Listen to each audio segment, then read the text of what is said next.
Cada manhã, a luz do alvorecer marca o início de um novo dia, até que o cintilar das estrelas e o brilho platinado da lua se revelem anunciando no céu a chegada de uma nova noite. Do calor da areia ao frio da neve, até ver novamente o florescer das mais lindas cores, em formas e texturas, a embelezar com o brinde do aroma, o olhar atento, a vida passa, repetindo uma e outra vez, dia após dia, os tons e movimentos peculiares de cada estação. Mas se pararmos enquanto tudo ao nosso redor continua no incansável ciclo, podemos perceber. Ninguém sabe como foram impostos, mas é um fato. O universo é regido por leis.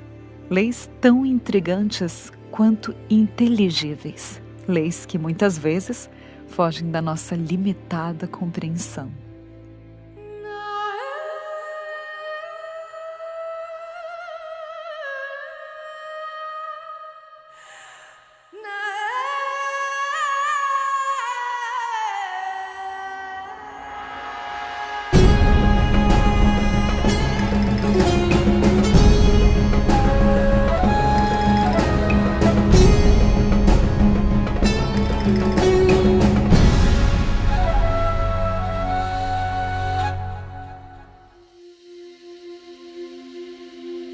Uma das características notáveis do universo e do nosso planeta é o fato de que as leis básicas da física e de outros campos do conhecimento requerem para sua descrição e expressão equações matemáticas altamente complexas.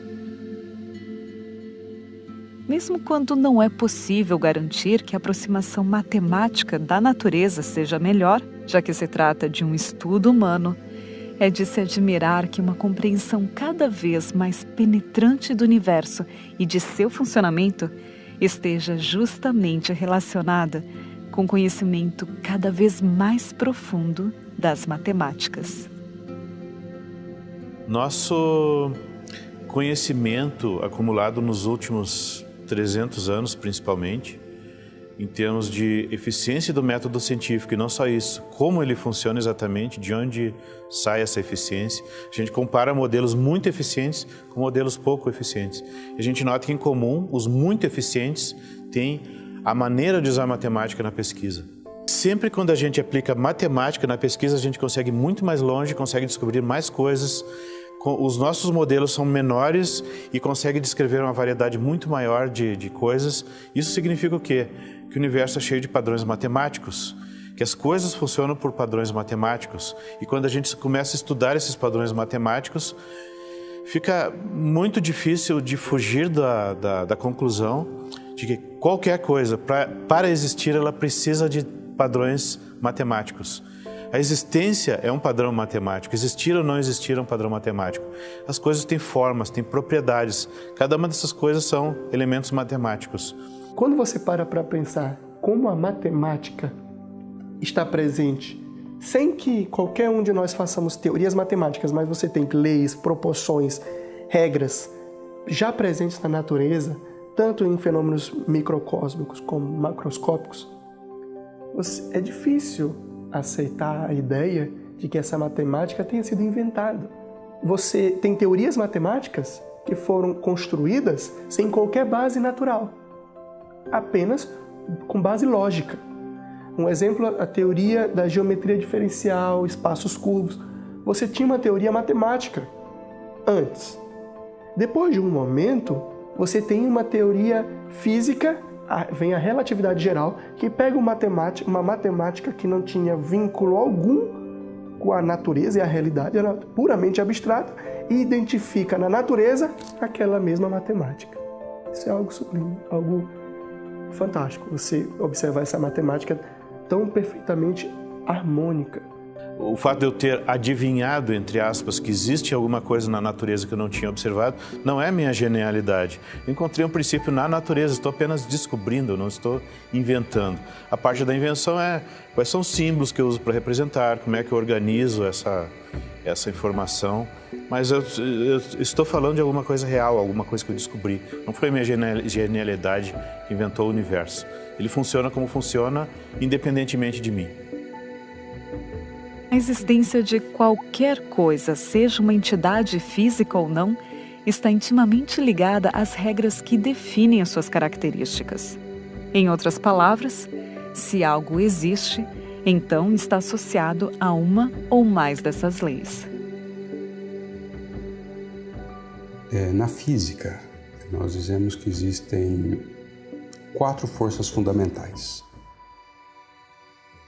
Que a partir dessas 4 forças você consegue construir todo o universo. São elas: a força nuclear forte. Ela atua no núcleo do átomo. Você já parou para pensar por que no núcleo do átomo aqueles prótons estão todos grudadinhos ali, um do lado do outro? Eles não deveriam fugir do outro? Eles estão grudadinhos por conta da força nuclear forte. É ela que mantém os prótons unidos ali.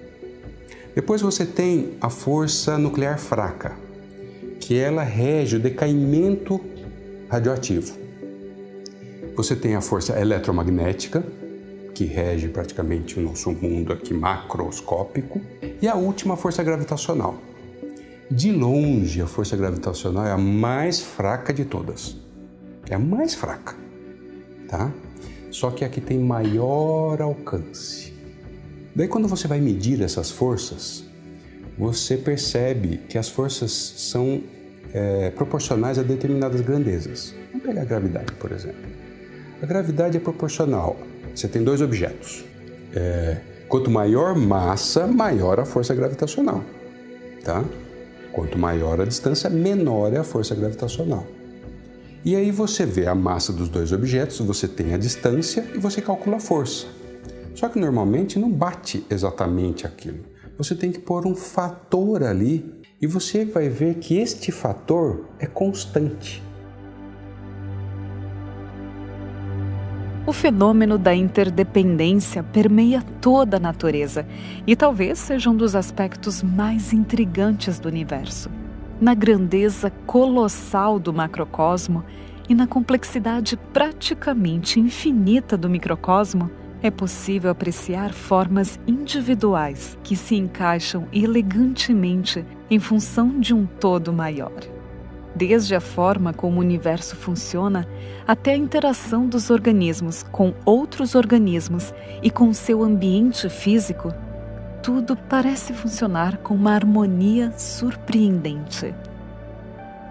Podemos dizer que esta interdependência encontrada na natureza é semelhante à interdependência encontrada em um automóvel, um funcional e elegante objeto de transporte feito de componentes que interagem entre si e construído com materiais apropriados. Assim como um automóvel possui características observáveis, massa, altura, largura, potência de motor ou número de portas, o universo também possui características que podem ser expressas em números. E são estas características o que se conhece como constantes físicas. Um exemplo para ajudar a entender é falar da constante da gravitação universal, uma constante muito famosa que aparece dentro da fórmula que Newton construiu para calcular a força de atração gravitacional entre 2 corpos. Você tem 2 corpos aqui, tem o Sol e a Terra. A pergunta é, qual é a força que existe entre eles? Bom, Newton construiu uma fórmula que expressa isso. E essa fórmula ela diz o seguinte: a força é proporcional, é muito importante lembrar, é proporcional à massa desses 2 corpos, ao produto da massa, para ser mais exato. Você tem a massa do Sol, tem a massa da Terra, o produto dessas massas, quanto maior for a massa, maior vai ser a força. Mas a pergunta é, o quanto é esse maior? Qual é essa proporcionalidade? E aí, nessa questão de quanto é maior, entra um valorzinho ali na frente da fórmula, que é a constante de gravitação universal. Duas coisas, elas podem ser proporcionais, diretamente proporcionais de diversas maneiras. Elas podem ser o dobro. Uma coisa é proporcional à outra, só que com o dobro. Se essa aqui aumenta o dobro. Elas podem ser proporcionais o triplo, com 3 vezes proporcionais. Uma quantidade aumenta, a outra triplica. Isso é proporcionalidade, diretamente proporcional. Agora, se você for observar, existe o 2 e o 3 na frente. Isso é a constante de proporcionalidade. E essa constante é a constante da gravitação universal, na fórmula de Newton. E ela é uma constante que tem unidades. Por que eu digo isso? Porque existem outras constantes que são tão constantes, assim, podemos utilizar essa expressão, que nem unidades eles têm. Eles não são medidos em metros ou segundos, são valores fixos. Por exemplo, a constante da estrutura fina, ela tem um valor fixo, aproximadamente 1/137. E aparece nos níveis atômicos, aparece no estudo do átomo. Você tem uma constante. Essas constantes são geralmente chamadas de universais. Apesar de da constante de Newton também ter um nome historicamente conhecido como constante da gravitação universal, mas o termo universal ali se refere mais à teoria da gravitação e não à constante em si. Já aquela constante, ela tem unidades. Agora, existem constantes que não têm unidades. Essas que não têm unidades são chamadas de constantes universais. Até mesmo porque não importa o sistema de unidades que você usa, ela vai ter sempre aquele valor. E é muito interessante pensar que as teorias físicas, elas acabam por depender dos valores dessas constantes. Mudar o valor de uma constante vai ter um impacto totalmente na física que você vai descrever. Por exemplo, a constante, voltando novamente, utilizando o exemplo da constante da gravitação universal de Newton, ela tem um valor bem pequeno. Isso explica por que a minha massa não atrai fisicamente a massa de um objeto que está próximo a mim. Porque existe uma força de atração. Mas por que eu não vejo isso no dia a dia? Por que eu não vejo uma cadeira atraindo outra? Porque a constante que multiplica lá na frente é uma constante muito pequena. E se essa massa é muito pequena, faz com que a força entre eles sejam pequenas. Diferente se você falar da massa da Terra e da Lua. São massas muito, muito grandes, então a força entre eles vai ser muito grande. Portanto, se você muda essa constante da gravitação universal e aumenta ela, você vai aumentar a força de interação. E aí a gente poderia observar efeitos como objetos pequenos atraindo uns aos outros. Então, esse é um exemplo de como mudar uma constante na física muda a física. A força da gravidade, tão comum, tem impacto em múltiplos fatores que contribuem para que a vida exista. Se a força da gravidade fosse mais fraca, a Terra perderia sua atmosfera, enquanto as reações nucleares do Sol deixariam de existir. Por outro lado, com uma gravidade mais forte, nosso Sol arderia mais intensamente, emitindo radiações abrasadoras antes de queimar tudo. Muitos outros fatores agem em conjunto para a existência de uma Terra adequada para a vida. Água abundante, tão única e vital como o carbono. A Lua, cuja origem continua sendo um mistério para a ciência. Ela, de alguma forma, estabiliza o eixo inclinado da Terra, ao mesmo tempo em que influencia os mares, impedindo a estagnação das águas e permitindo que as correntes aquáticas bombeiem o calor equatorial para as regiões temperadas. Influencia também nas estações do ano e fornece luminosidade durante as noites. Assim, a interação gravitacional entre a Lua e o nosso planeta é fundamental para a conservação da vida.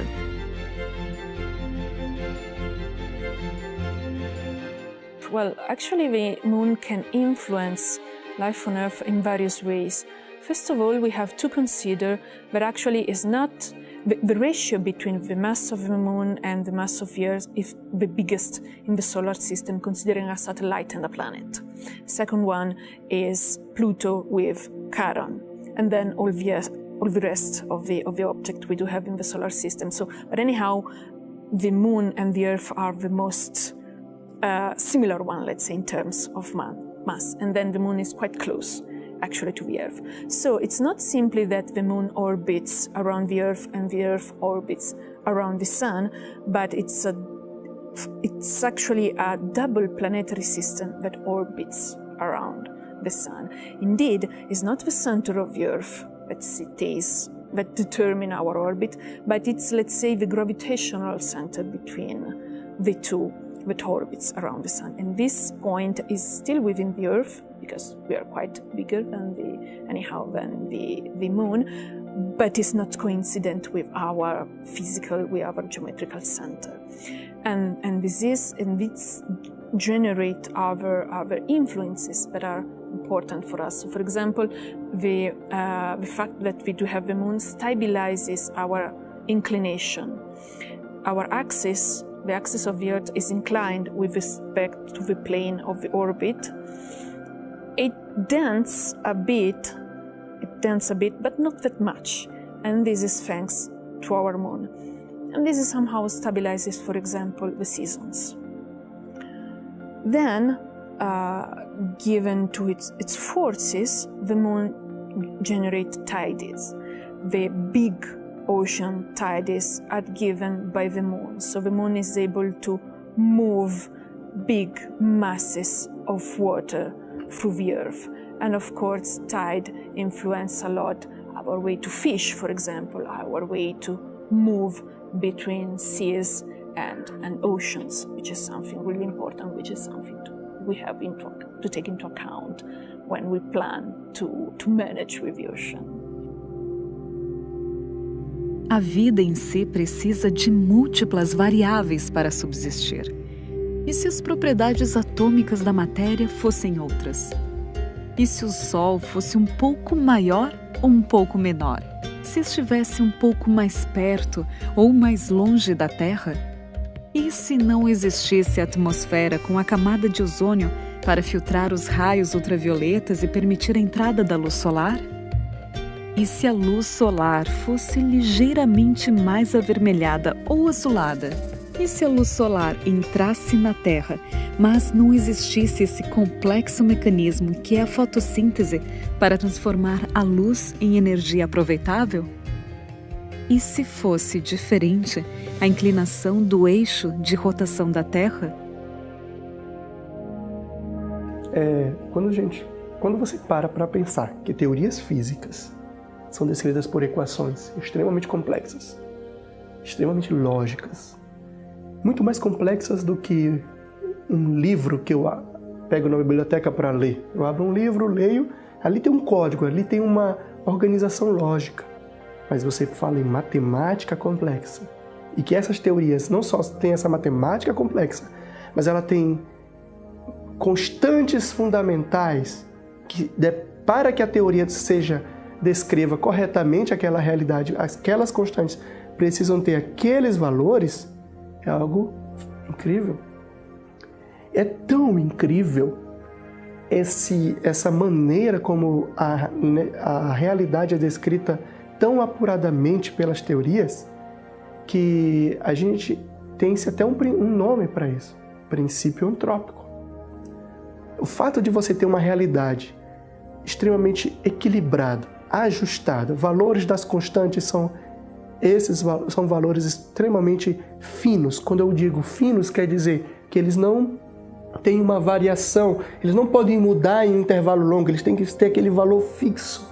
Quando você tem essa ideia, você tem um ajuste, a gente chama isso de ajuste fino. E não só o universo macroscópico grande, mas o universo microscópico, né? O universo dos átomos, eles são todos muito bem arranjados, muito bem equilibrados. Isso a gente chama de princípio antrópico. Em muitas dessas constantes, ocorre um ajuste preciso que faz ser compatível a existência do ser humano no cosmos. Se o valor de certas constantes fosse ligeiramente diferente aos que possuem, o universo seria radicalmente diferente, fazendo com que a vida, tal qual a conhecemos, seria impossível. O fato de que o universo está devidamente calibrado e ajustado para acolher vida inteligente tem intrigado a muitos e tem sido também motivo de debate científico e filosófico.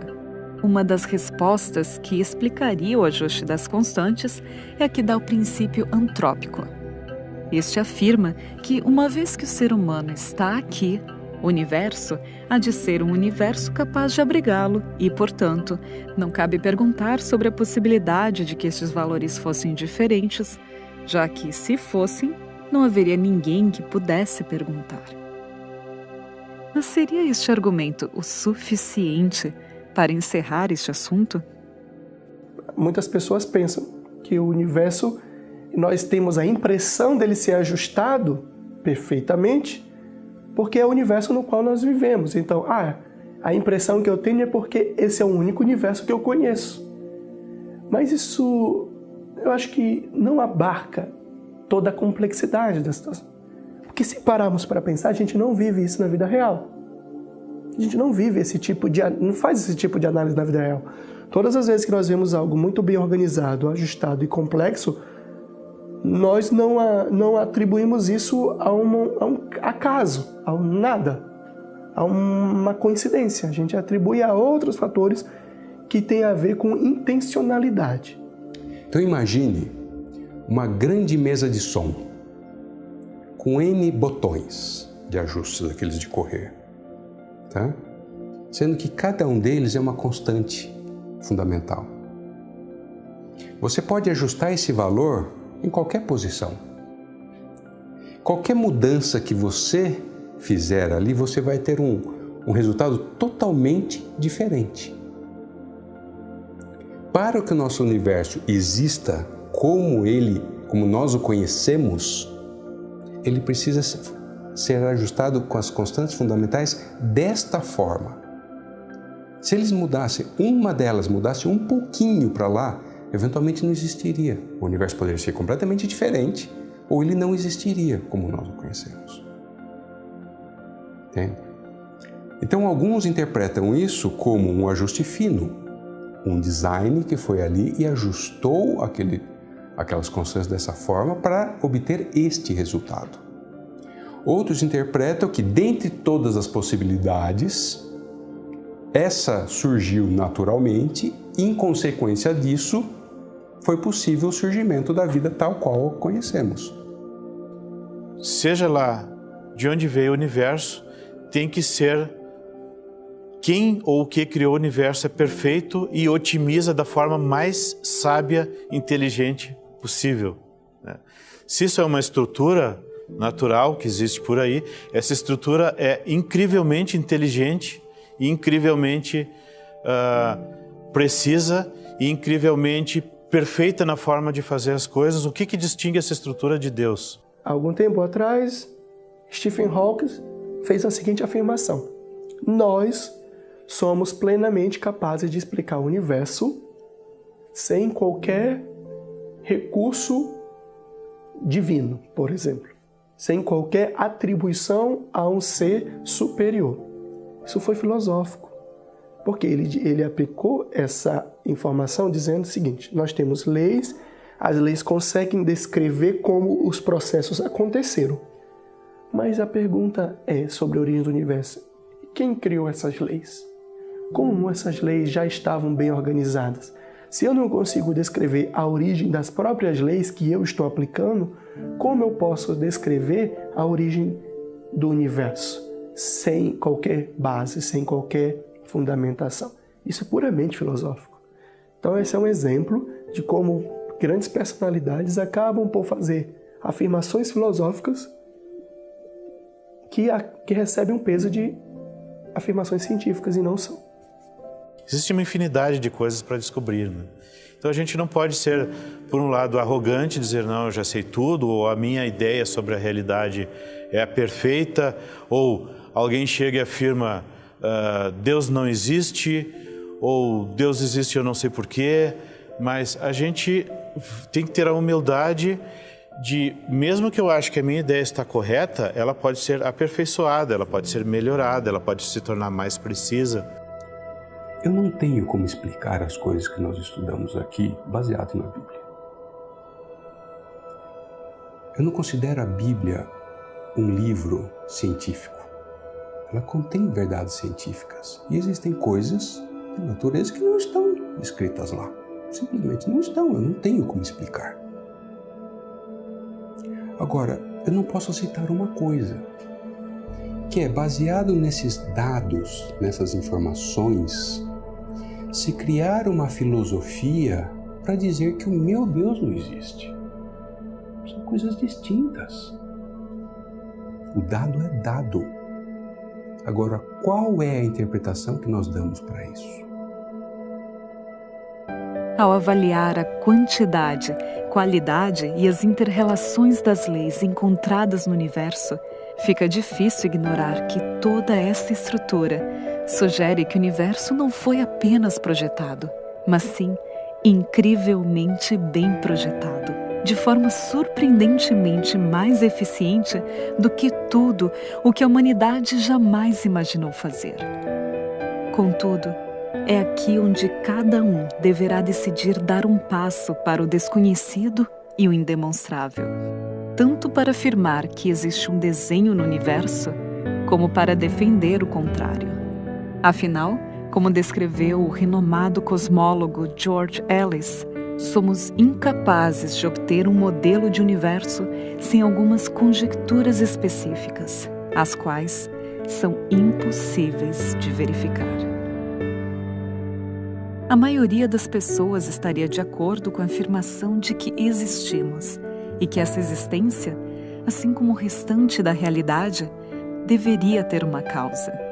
Estabelecê-la sempre será uma opção pessoal, uma escolha que implica crer, seja na sorte ou no propósito. E se aceitamos crer no desígnio, o universo receberá uma nova luz, um novo sentido. Revelar-se-á ter sido construído desde as suas forças mais básicas até a estrutura e harmonia da Via Láctea, inclusive mais além, para possibilitar a vida aqui na Terra. A própria vida parecerá ter sido projetada desde sua estrutura mais básica com o propósito de ser interdependente, mas não limitada apenas às necessidades frias, ásperas e mecânicas, e sim integrar-se à fascinante beleza. Afinal, não há dúvida, a vida envolve um mecanismo maravilhoso e muito mais do que isso. A vida é bela.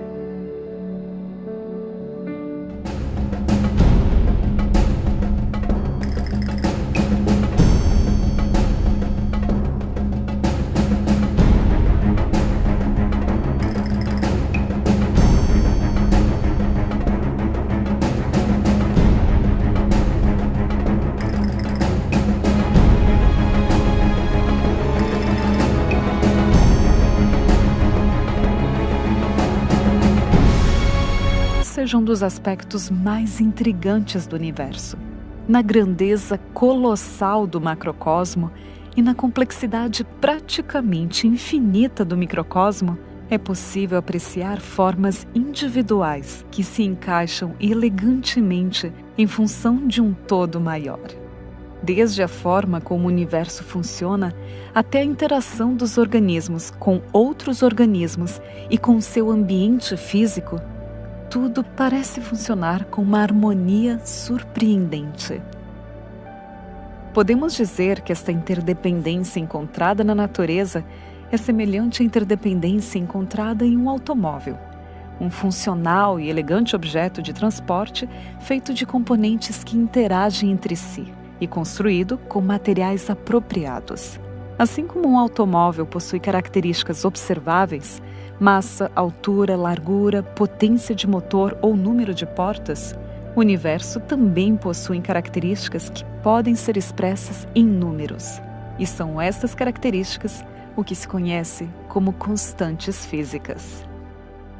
Um exemplo para ajudar a entender é falar da constante da gravitação universal, uma constante muito famosa que aparece dentro da fórmula que Newton construiu para calcular a força de atração gravitacional entre dois corpos. Você tem dois corpos aqui, tem o Sol e a Terra. A pergunta é, qual é a força que existe entre eles? Bom, Newton construiu uma fórmula que expresse isso. E essa fórmula ela diz o seguinte, a força é proporcional, é muito importante lembrar, é proporcional à massa desses dois corpos, ao produto da massa, para ser mais exato. Você tem a massa do Sol, tem a massa da Terra, o produto dessas massas, quanto maior for a massa, maior vai ser a força. Mas a pergunta é, o quanto é esse maior? Qual é essa proporcionalidade? E aí, nessa questão de quanto é maior, entra um valorzinho ali na frente da fórmula, que é a constante de gravitação universal. Duas coisas, elas podem ser proporcionais, diretamente proporcionais, de diversas maneiras. Elas podem ser o dobro. Uma coisa é proporcional à outra, só que com o dobro. Se essa aqui aumenta o dobro. Elas podem ser proporcionais o triplo, com 3 vezes proporcionais. Uma quantidade aumenta, a outra triplica. Isso é proporcionalidade, diretamente proporcional. Agora, se você for observar, existe o 2 e o 3 na frente. Isso é a constante de proporcionalidade. E essa constante é a constante da gravitação universal, na fórmula de Newton.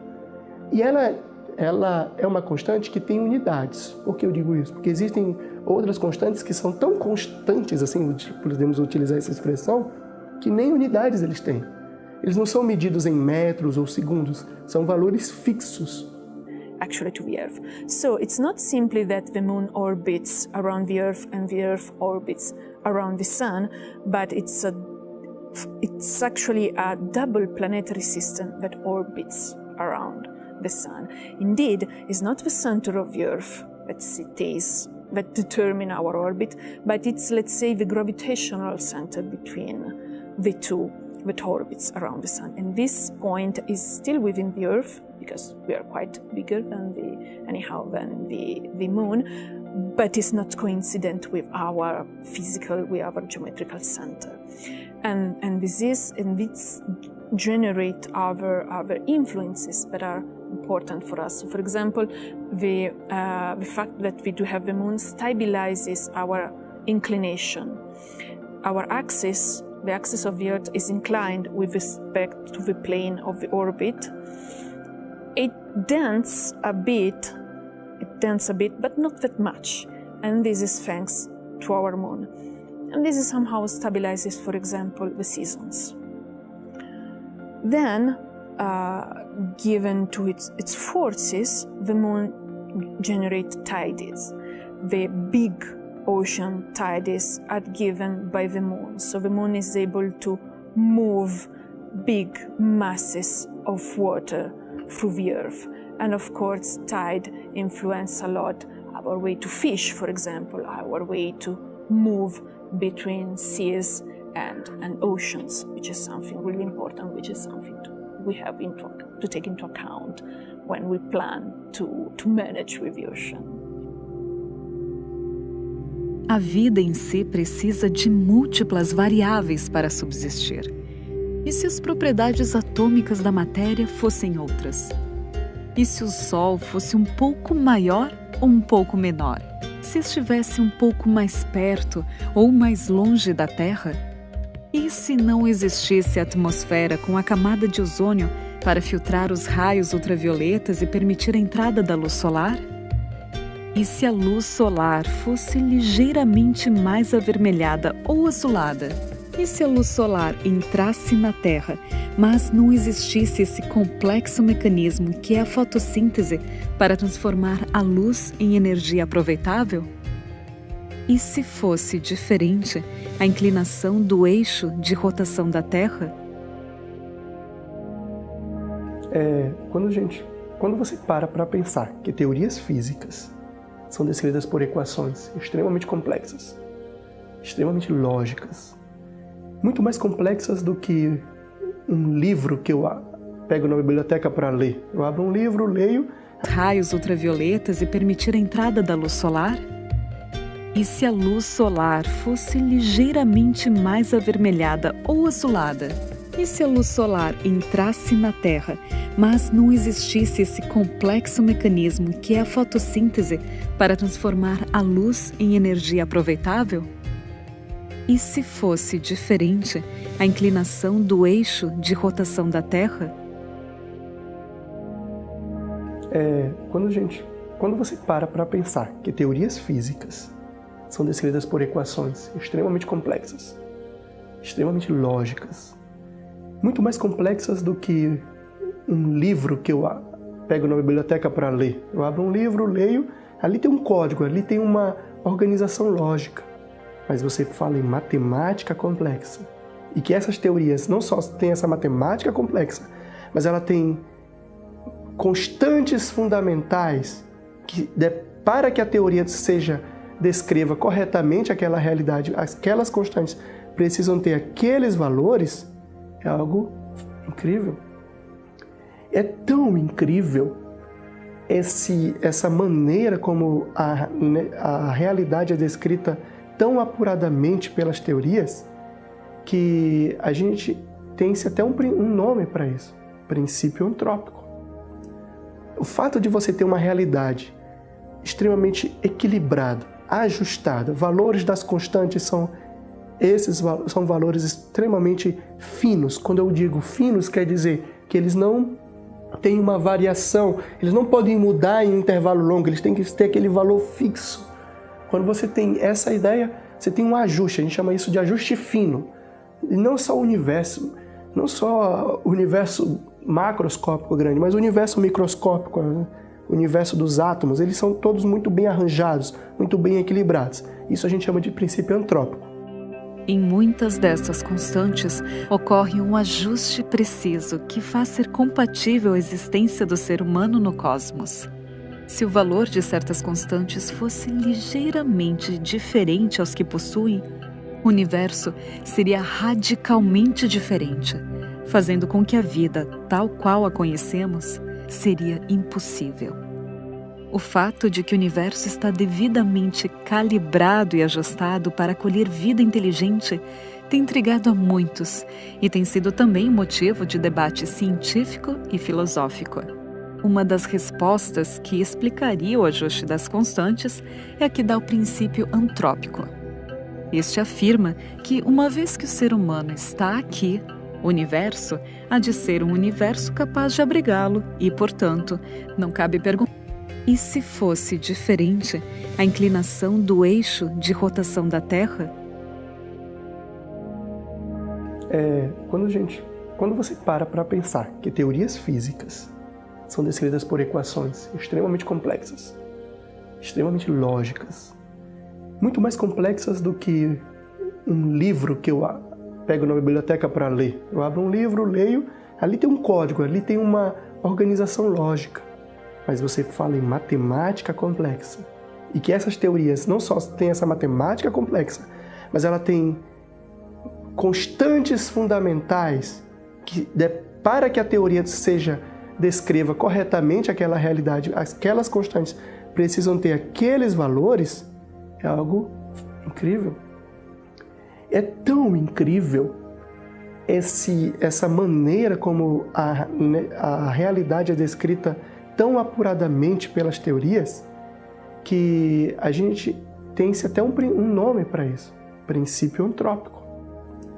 O fato de você ter uma realidade extremamente equilibrada, ajustada, valores das constantes são valores extremamente finos. Quando eu digo finos, quer dizer que eles não têm uma variação, eles não podem mudar em um intervalo longo, eles têm que ter aquele valor fixo. Quando você tem essa ideia, você tem um ajuste, a gente chama isso de ajuste fino. E não só o universo macroscópico grande, mas o universo microscópico, né? O universo dos átomos, eles são todos muito bem arranjados, muito bem equilibrados. Isso a gente chama de princípio antrópico.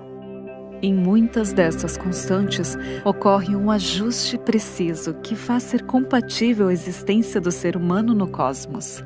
Se o valor de certas constantes fosse ligeiramente diferente aos que possuem, o universo seria radicalmente diferente, fazendo com que a vida, tal qual a conhecemos, seria impossível. O fato de que o universo está devidamente calibrado e ajustado para acolher vida inteligente tem intrigado a muitos e tem sido também motivo de debate científico e filosófico. Uma das respostas que explicaria o ajuste das constantes é a que dá o princípio antrópico. Este afirma que, uma vez que o ser humano está aqui, o universo há de ser um universo capaz de abrigá-lo e, portanto, não cabe perguntar sobre a possibilidade de que estes valores fossem diferentes, já que, se fossem, não haveria ninguém que pudesse perguntar. Mas seria este argumento o suficiente para encerrar este assunto? Muitas pessoas pensam que o universo, nós temos a impressão dele se ajustar.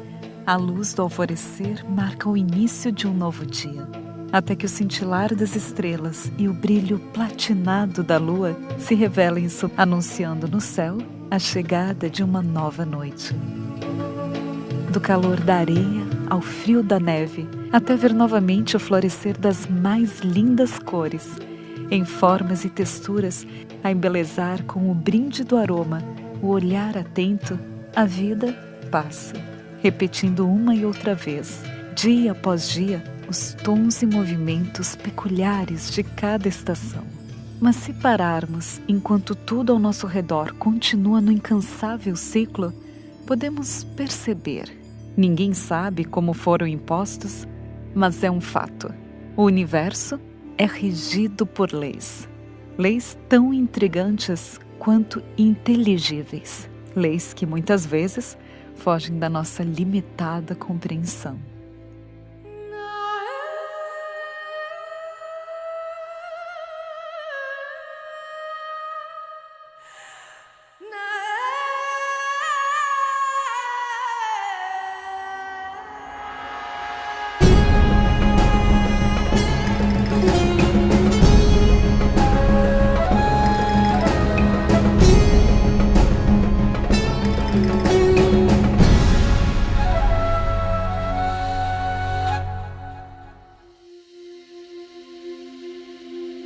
Uma das características notáveis do universo e do nosso planeta é o fato de que as leis básicas da física e de outros campos do conhecimento requerem para sua descrição e expressão equações matemáticas altamente complexas.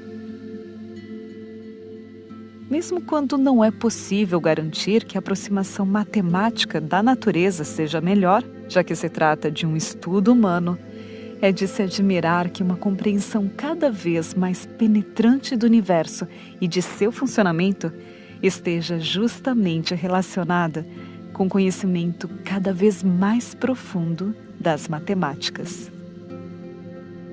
Nosso conhecimento acumulado nos últimos 300 anos, principalmente, em termos de eficiência do método científico, e não só isso, como ele funciona exatamente, de onde sai essa eficiência. A gente compara modelos muito eficientes com modelos pouco eficientes. E a gente nota que, em comum, os muito eficientes têm a maneira de usar matemática na pesquisa. Sempre quando a gente aplica matemática na pesquisa, a gente consegue ir muito mais longe, consegue descobrir mais coisas. Os nossos modelos são menores e conseguem descrever uma variedade muito maior de coisas. Isso significa o quê? Que o universo é cheio de padrões matemáticos. Tem impacto em múltiplos fatores que contribuem para que a vida exista. Se a força da gravidade fosse mais fraca, a Terra perderia sua atmosfera, enquanto as reações nucleares do Sol deixariam de existir. Por outro lado, com uma gravidade mais forte, nosso Sol arderia mais intensamente, emitindo radiações abrasadoras antes de queimar tudo. Muitos outros fatores agem em conjunto para a existência de uma Terra adequada para a vida. Água abundante, tão única e vital como o carbono. A Lua, cuja origem continua sendo um mistério para a ciência. Ela, de alguma forma, estabiliza o eixo inclinado da Terra, ao mesmo tempo em que influencia os mares, impedindo a estagnação das águas e permitindo que as correntes aquáticas bombeiem o calor equatorial para as regiões temperadas. Influencia também nas estações do ano e fornece luminosidade durante as noites.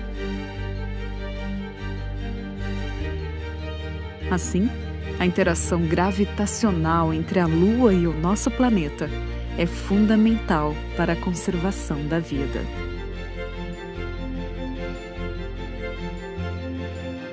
Well, actually the moon can influence life on Earth in various ways. First of all, we have to consider that actually is not the ratio between the mass of the moon and the mass of the Earth is the biggest in the solar system, considering a satellite and a planet. Second one is Pluto with Charon, and then all the rest of the object we do have in the solar system. So, but anyhow, the moon and the Earth are the most similar one, let's say, in terms of mass, and then the moon is quite close actually to the Earth. So it's not simply that the moon orbits around the Earth and the Earth orbits around the sun, but it's actually a double planetary system that orbits around the sun. Indeed, it's not the center of the Earth that determine our orbit, but it's, let's say, the gravitational center between the two that orbits around the sun. And this point is still within the Earth, because we are quite bigger than the moon, but it's not coincident with our geometrical center. And this generate other influences that are important for us. So, for example, the fact that we do have the moon stabilizes our inclination. Our axis, the axis of the Earth, is inclined with respect to the plane of the orbit. It dents a bit. It dents